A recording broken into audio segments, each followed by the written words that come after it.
عن ابي هريرة رضي الله تعالى عنهم قال قال رسول الله صلى الله عليه وسلم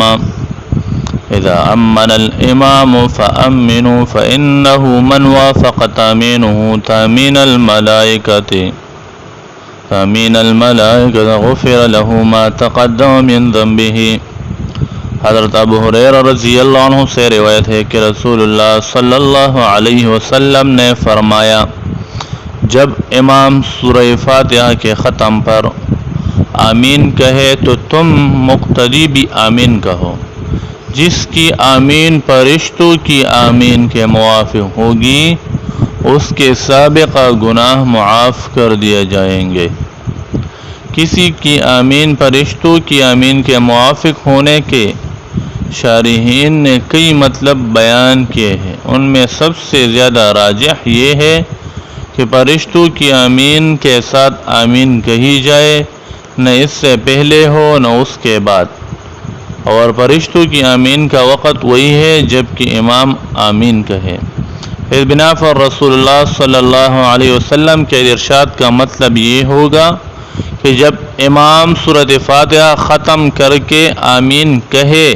تو مقتدیوں کو چاہیے کہ وہ بھی اسی وقت آمین کہے، کیونکہ اللہ کے فرشتے بھی اس وقت آمین کہتے ہیں،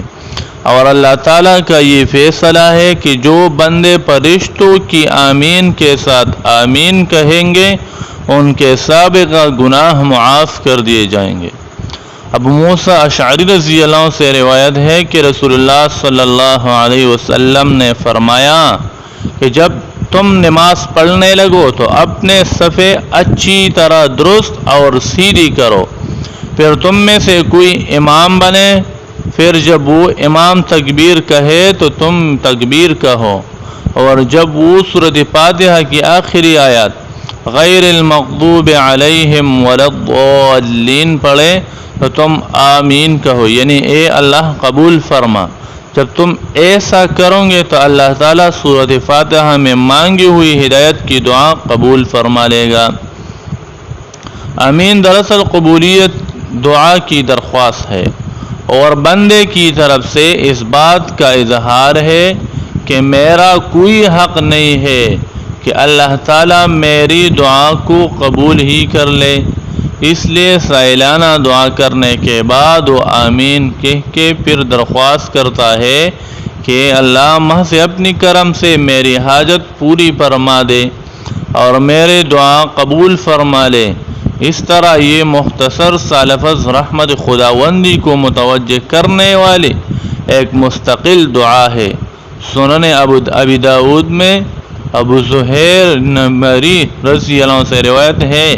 کہ رسول اللہ کہ ایک رات ہم لوگ رسول اللہ صلی اللہ علیہ وسلم کے ساتھ چلے جا رہے تھے، ایک شخص کے پاس سے گزرنا ہوا جو بڑے الحاح اور انہماک کے ساتھ اللہ تعالیٰ سے دعا کر رہا تھا۔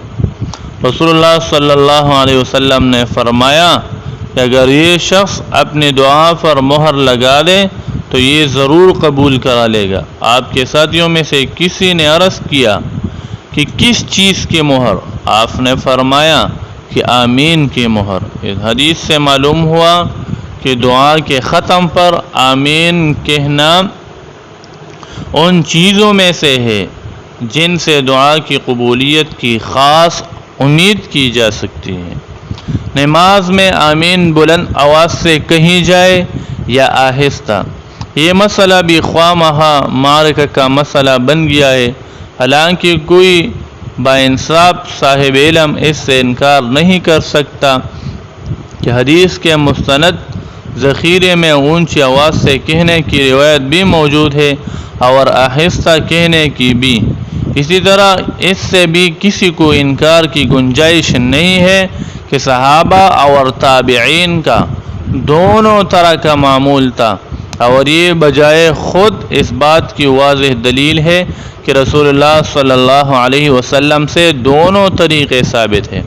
اور آپ کے زمانہ میں دونوں طرح عمل ہوا ہے۔ یہ ناممکن ہے کہ آپ کے زمانے میں کبھی آمین اونچی آواز کے ساتھ نہ کہی گئی ہو اور آپ کے بعد صحابہ اونچی کہنے لگے ہو، اسی طرح یہ بھی قطعاً ناممکن ہے کہ آپ کے دور میں اور آپ کے سامنے آمین آہستہ کہنے پر کبھی عمل نہ ہوا ہو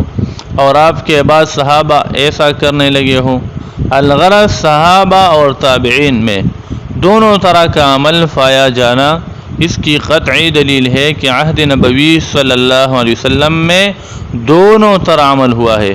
بعد میں بعض ائمہ مجتہدین نے اپنے علم و تحقیق کی بنا پر یہ سمجھا کہ آمین میں اصل اونچی آواز سے کہنا ہے، اور عہد نبوی صلی اللہ علیہ وسلم میں زیادہ تر عمل اسی پر تھا، اگرچہ کبھی کبھی اس کے خلاف بھی ہوتا تھا۔ اس لیے ان حضرات نے آمین اونچی آواز سے کہنے کو افضل کہا اور آہستہ سے کہنے کو بھی جائز کہا،